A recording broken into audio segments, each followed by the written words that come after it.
साई शासन सरपंच देवाशीष आचार्य। निर्वाचन 7 मास पर प्रथम सांगठनिक पर्व निमापड़ा गोप निर्वाचन मंडल को लेकर कौन कौन खसड़ा प्रस्तुत है आगामी कहवा गले साधारण निर्वाचन जो पंचायत निर्वाचन रही कौन सब कार्यक्रम आज अनुष्ठित देखते आज्ञा आमर प्रिय भारत सरकार यशस्वी प्रधानमंत्री नरेंद्र मोदी का निर्देश क्रमे आह्वान क्रमे 7 मास पर ओडिशा सरकार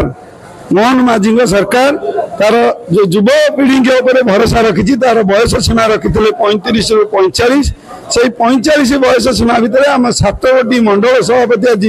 निर्वाचित होती बछा जाती लोकों सरकार लोक बाछि सभापति आज प्रिय नेत्री घरे घरे परिचित प्रभाती अपा अपा नाम आगुरी परिचित थे सुभद्रा अपा नाम परिचित हो आज आम समस्त ग्रहण में शह शह कर्मी आगे आमको आज समर्थन कर उत्साहित कर संगठन को आग को नापी आमको किसी गुरु मंत्र आज कार्यक्रम उपमुख्यमंत्री निजे उपस्थित थे जेहेतु से राज्यर दायित्व पूरा अच्छा सांगठनिक दायित्व आप 7 जन आगामी दिन में केमी कार्यकारी करेंगे देखो आज्ञा जो आशा विश्वास अच्छी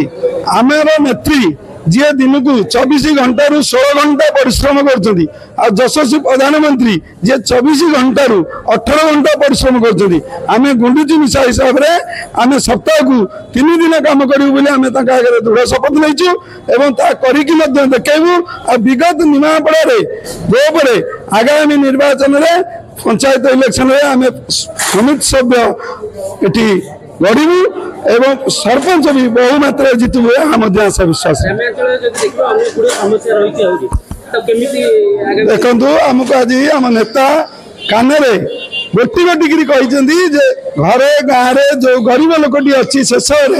पाखे पहुँचबू तार समस्या सहित जड़ित हेबू एवं तार प्रति समस्या आनी गवर्नमेंट दौथुवा उपहार को पाखे आनी पहुँचाइबार से दायित्व नहीं Deputy Chief Minister, sorry.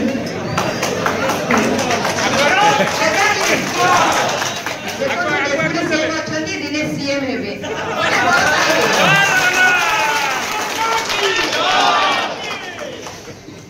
तांको पाखरे बसिथिबा मोर समस्त गुरुजन वरिष्ठ नेतृत्व भाई मानक मोर कोटि कोटि नमन मोर बड़ भौणी मीना अपा जे कि तांको मोर अभिनंदन और शुभेच्छा सामने बसिथिबा समस्त वरिष्ठ गुरुजन कार्यकर्ता भारतीय जनता पार्टी समस्त मोर भौणी माने मो समर्पित सुभद्रा भौणी माने एबे सुभद्रा भौणी हम समस्त सुभद्रा भौणी मानक मोर शुभेच्छा और अभिनंदन प्रेस मीडिया भाई मानक मोर अभिनंदन प्रशासन भाई मानक मध्य अभिनंदन आज बैठक है सांगठनिक बैठक आ संगठन पर्व आम जो परिवार मुख्य जी था कार्यकाल शेष हो जाए से अन्य को गोटे दायित्व संपन्न दिखती जमी आमर जो मैंने आमर मंडल सभापति थे जी आम गार्डियन थे आम मंडल जे गार्डियन थे सी नुआ मंडल सभापति